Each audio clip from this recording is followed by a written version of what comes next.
Man, what's going down? What's going down? What's going down? What's going down? As you can see, the title of this stream, Spurs are advancing to the finals. They beat the OKC Thunder. My goodness, man. What a game. What a game. What a game from the Spurs, man.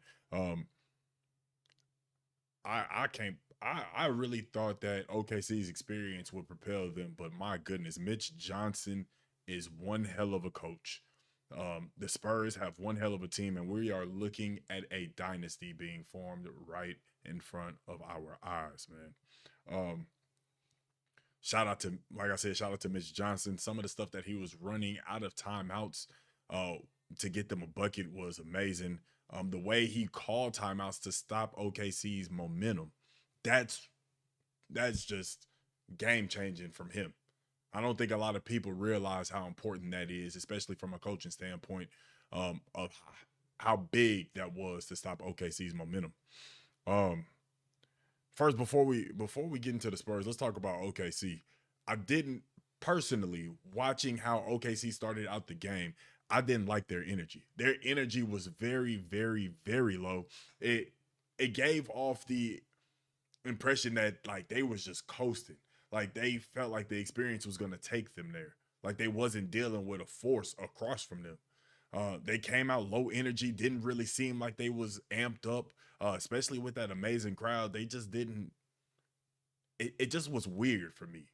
I could be tripping, but that's just what I saw. That's what I got out of OKC's demeanor. Obviously SGA did SGA things. He did all that he could do. I mean, he was scoring the rock. I believe he had what 30 something. Let me pull up the stats real quick. But I do know he was the only one hoping for them. Yeah, he had 35. He had 35, and then Kaysen Wallace, who also hit timely buckets in that fourth quarter. Four threes, all of them big. He had 17. But the biggest story of that game for OKC is Chet Holmgren. Chet Holmgren shot two shots. He didn't even look at the rim in the second half. I don't understand how you are a champion, you are an all star, and you don't even try to show up. You don't even look to be a cinch of aggressive. That's that was disappointing. That was very disappointing. If I'm a Thunder fan, I'm very disappointed in what I seen out of Chet Holmgren, man. Um, the bench did what they could. Alex Caruso had a terrible shooting night, 3 of 12. Um, but he played one hell of a series, man. SGA probably had his best offensive showing in this series, 12 of 21, 35 points. Um, but that defense from the Spurs is top tier, top tier. Um, but enough about OKC. The biggest, like I said, the biggest story is Chet. Where were you at? Where were you at, Chet? You got to show up. You got to. Two shots is not cutting it, man. But all props to the Spurs. Defense was absolutely excellent. Loaded up on SGA. Obviously, he's the MVP, so he's going to hit tough shots. He's a 30 plus point per night score. He's going to hit some shots, but the defense they showed out SGA was amazing. Um, Obviously, shout out to Wemby, Western Conference MVP. Absolutely did his thing. He finished with 22 points, 7 boards, and 2 assists. Um, didn't really feel like he made that much of an impact, but boy, anytime they tried to go to the paint, they turned around. They turned around. They did not want any problems of it, as they did all series. Um, but Julian Champagnie, 20 points. He struggled early on in the series, but game 6 and game 7 is where he turned it on, and boy, every bucket was needed from him. Um, Dylan Harper, 12 points off the bench. He played like a player who's been in multiple game 7s. That is a star. Dylan Harper is a star. He played like he's been there, man. So shout out to him. Another big shout out, De'Aaron Fox shot miserable in game 6 and game 5. He hit some timely buckets today. Every time OKC decided to make a run, De'Aaron Fox would hit some type of shot, whether it was a midi, whether it was a floater, whether it was a three ball. He hit a shot that would kill that momentum. Very big, very timely shots from D Vox, man. I know that's exactly what the Spurs was looking for. Also, Stephon Castle had 4 fouls, but that defensive intensity that he brings, I've never seen anybody play that great of defense on SGA. I mean, he be having SGA flustered. And even though SGA still had 30 something, Stephon Castle made him work.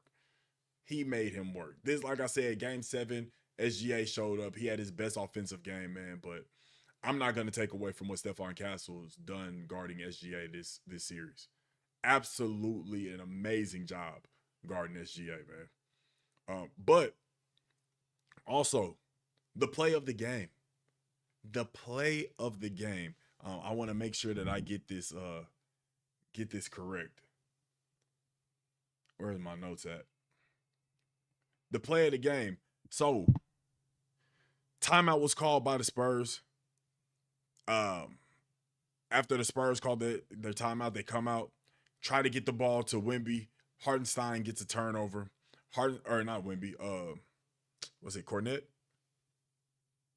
They were trying to get the ball. I can't remember who they were trying to get the ball to, but they get the steal. Hartenstein gets the steal and starts pushing up the court. And as he gets ready to go up for a dunk, Cornette was running full speed and pins it on the glass and ends up coming down with Stephon Castle hitting a midi. That right there was the game changer. That was the game changer. I believe they were down 4. That because OKC went on a 5-0 run in 2 minutes. San Antonio called the timeout with 6:48 left. That's when it still happened out of the timeout. Chase down block by Cornette, which led to a Castle jumper, man, which ended up getting the lead back to 8. And San Antonio started ramping it up again, dog. That was a huge play, man. But what an incredible series. What an incredible game, man. San Antonio Spurs is a dynasty that we are looking at. They are forming right in front of our eyes. NBA Finals is definitely going to be looking like it is a rematch of the 1999 Finals where the Spurs won their first one. So there's no telling what's going to happen this time around. Will Wemby be able to get his first one? What is this, almost 30 years later? Or excuse me. Yeah, almost 30 years later. Will Wemby be able to get his first one? Or will the Knicks be able to get, is this their first one? I don't think this is their first one. But I know it'll be Jalen Brunson's first one. And I know New York City would be hype if the Knicks win that championship, man. So game 1, Knicks versus Spurs in San Antonio, starting on Wednesday. It is going to be a great finals, man.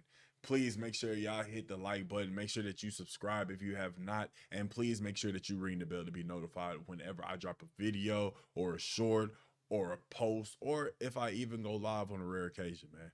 So I appreciate y'all. Thank y'all for the love, and I'm gone. Peace.